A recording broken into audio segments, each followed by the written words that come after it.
नमस्कार मित्रों आज मैं आपके लिए एक बहुत ही बेहतरीन, बहुत ही बढ़िया, बहुत ही उम्दा प्रयोग लेकर के आया हूं।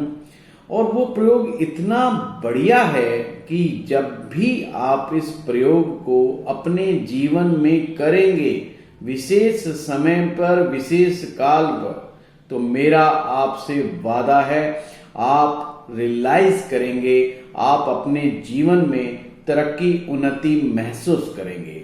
जो भी आपके जीवन में न्यूनता है वो आप उसको पूरा करने में सक्षम हो जाएंगे।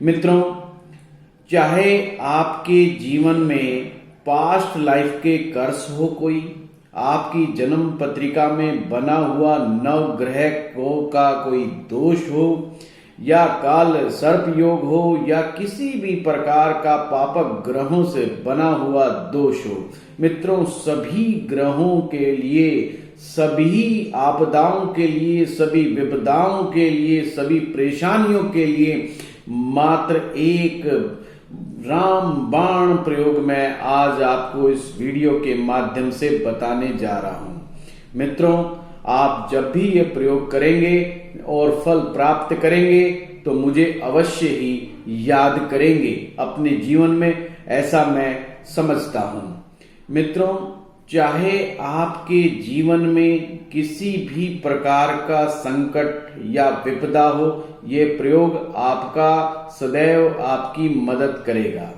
मैं आपको प्रयोग बताऊं इससे पूर्व मैं आप सभी से रिक्वेस्ट करता हूं कि आप ये हमारे YouTube चैनल मंत्र मेडिटेशन को सब्सक्राइब अवश्य ही कर लें, और जो साइड में बेल का जो निशान लगा हुआ है उस बेल को जरूर दबा दें। इसके बाद से जो भी मेरे वीडियोस आएंगे वो आपको हमेशा प्रथम रूप से प्राप्त आपको होंगे। मित्रों, हम देखते हैं कि जब जन्म पत्रिका में हम किसी भी दैवज्ञ के पास जाते हैं तो वह कुंडली में कई बार हमारे जीवन में जो बाधाएं आ रही हैं उसके पीछे ग्रहों का दोष या पितृ दोष या पूर्व जन्मकृत दोष को जिम्मेवार ठहराते हैं। मित्रों, किसी भी प्रकार का आपका दोष हो, यह इस प्रयोग से अवश्य ही कट जाएगा। प्रयोग ऐसा है जिसमें कोई धन की आवश्यकता नहीं है, केवल आपको मनोभाव से यह प्रयोग करना है।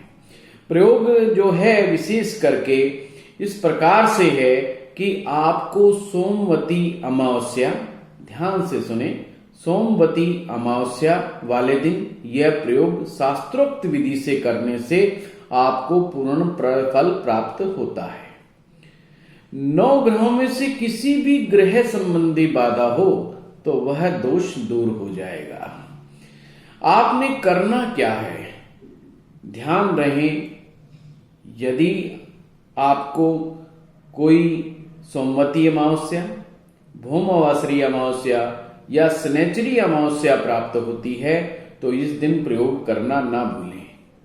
और ये साल में कभी कभी आती हैं, इस प्रकार की स्थितियां कभी कभी बनती हैं, तो आप को परेशानी ज्यादा है तो आप महीने में आने वाली अमावस्या वाले दिन भी ये प्रयोग कर सकते हो। ज्यादा भी समस्या है तो प्रत्येक शनिवार को भी ये प्रयोग कर सकते हो।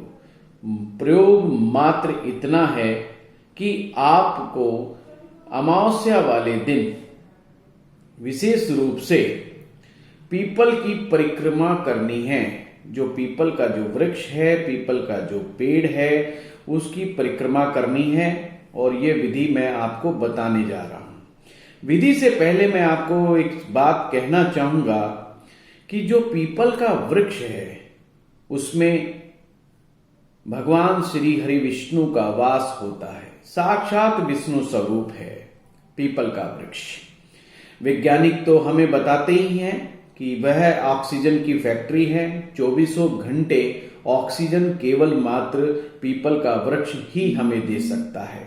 मित्रों, इतना जीवन में उपयोगी है कि विज्ञान कहता है कि इससे ज्यादा उपयोगी वृक्ष नहीं है धरती पर, परंतु हमारे वेद और शास्त्र भी कहते हैं कि 33 कोटि के जो देवता हैं, हिंदुओं में जो 33 कोटि के देवता माने जाते हैं, उन सभी का वास पीपल वृक्ष में होता है और भगवान श्री हरि विष्णु का साक्षात स्वरूप है। इसीलिए तो भगवान श्री कृष्ण ने गीता में कहा है कि वृक्षों में मैं पीपल हूं। और दूसरी सबसे बड़ी बात, हमारे जो पितृ देवी देवता हैं उनका वास भी पीपल वृक्ष पर ही माना जाता है। यदि पितृ शांति करनी हो या अंतिम क्रियाकर्म का जो विधान है, जो 16वां संस्कार करना हो, तो पीपल के वृक्ष के नीचे बैठ करके ही संपन्न किया जाता है।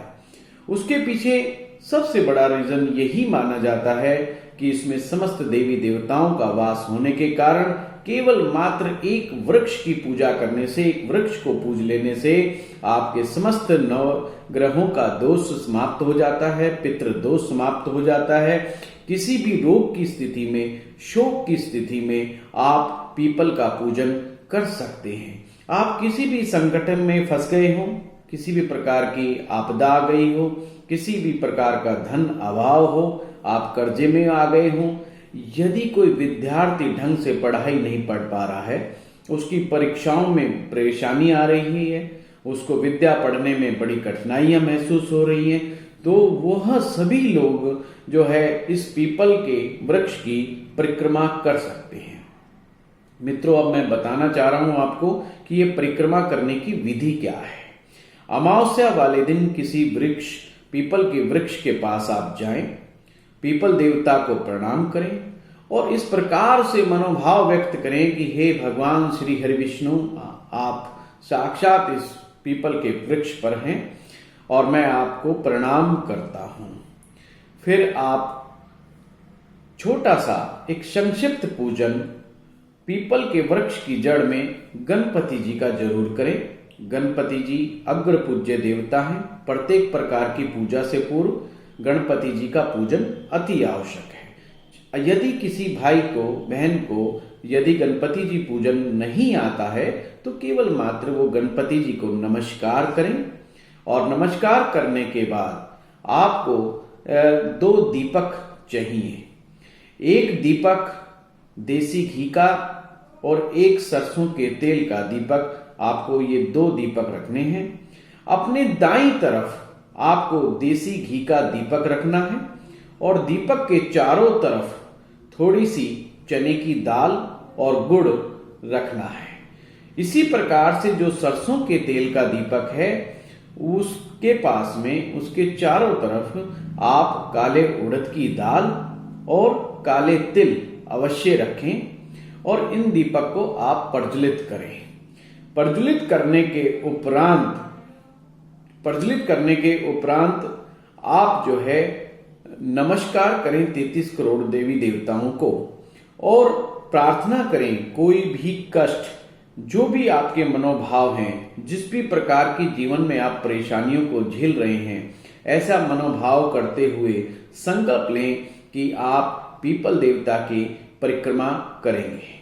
और फिर उसके बाद एक फल और एक मिठाई, कोई भी प्रकार की, यदि फल नहीं भी है तो कोई भी ऐसी चिंता का विषय नहीं है। आप मानसिक रूप से फल, यानी कि मन से मान लो कि मैं फल अर्पित कर रहा हूं। इस प्रकार से एक फल और एक मीठा जो है वहां पर अर्पित करने के बाद आप एक पात्र लें, एक लोटा ले लें या एक जग ले लें। जग जो है वो जल से भरा हुआ हो और उसमें थोड़ा सा दूध अवश्य मिलाएं। ये दुग्ध मिश्रित जो जल है, इस जल को आप पीपल की जड़ में थोड़ा सा डालें और कच्चा सूत लें। कच्चा सूत को आप पीपल के चारों तरफ लपेटते हुए आपने परिक्रमा करनी है। ध्यान रहे मित्र, जब भी आप परिक्रमा करेंगे तो एक बहुत ही बढ़िया अद्भुत आपको मैं मंत्र बताने जा रहा हूं। वह 12 अक्षरी मंत्र जो है ओम नमो भगवते वासुदेवाय। इस मंत्र का आपने परिक्रमा करते समय अनवरत रूप से जाप करना है। लगातार आप जाप करते रहें। ओम नमो भगवते वासुदेवाय, ओम नमो भगवते वासुदेवाय। ऐसा मंत्र का जाप करते हुए आप पीपल के चारों तरफ उस कच्चे सूत को लपेटें। जब एक राउंड पूरा हो तो फिर थोड़ा सा जल अर्पित करें और एक किशमिश का दाना चढ़ा दें। यदि किशमिश नहीं है तो आप चने की दाल का एक दाना पीपल की जड़ में अर्पित कर दें। फिर आप दूसरा राउंड लगाएं और वही मंत्र का जाप ओम नमो भगवते वासुदेवाय, ओम नमो भगवते वासुदेवाय, इस मंत्र का जाप करते हुए 108 बार परिक्रमा आप करें। ये 108 परिक्रमा संपूर्ण करने के उपरांत आप भगवान श्री हरि विष्णु को नमस्कार करें।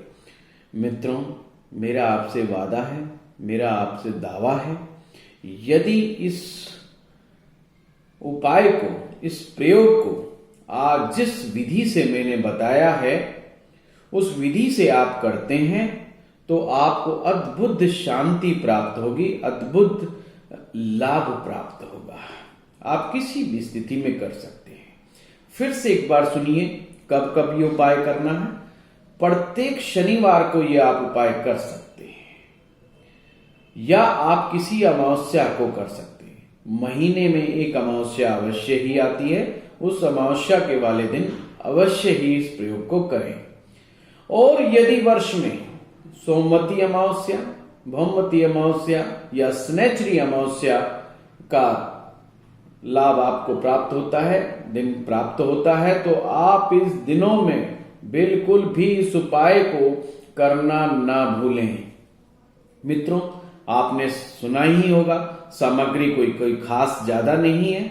मात्र चने की दाल, थोड़ी सी उड़द, थोड़े से तिल चाहिए, मात्र एक देसी घी का दीपक, एक सरसों के तेल का दीपक और बर्तन में जल, थोड़ा सा दूध मिलाना है। केवल मात्र इतने से आपको ये प्रयोग करना है।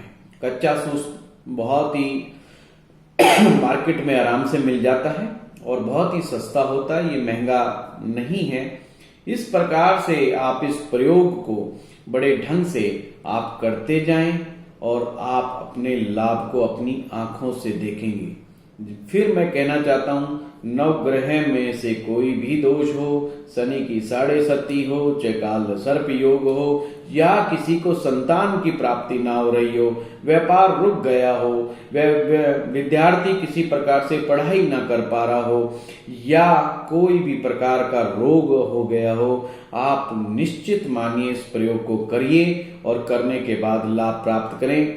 मित्रों, यदि आपको कोई भी किसी भी प्रकार की ज्योतिष संबंधी जिज्ञासा हो या अध्यात्म संबंधी कोई आपका प्रश्न हो, और यदि आप चाहते हैं कि मंत्र मेडिटेशन यूट्यूब चैनल उसके ऊपर एक वीडियो बना करके डालें, आपकी बात का जवाब दें, तो जरूर आप कमेंट्स बॉक्स में जरूर लिखिएगा, या जो मेरा ईमेल आईडी हमने दिया हुआ है उसके ऊपर जरूर अपना प्रश्न डालिएगा। निश्चित मानिए जैसे ही समय प्राप्त होगा हम आपका जवाब जरूर देंगे। आज के लिए केवल इतना ही। नमस्कार।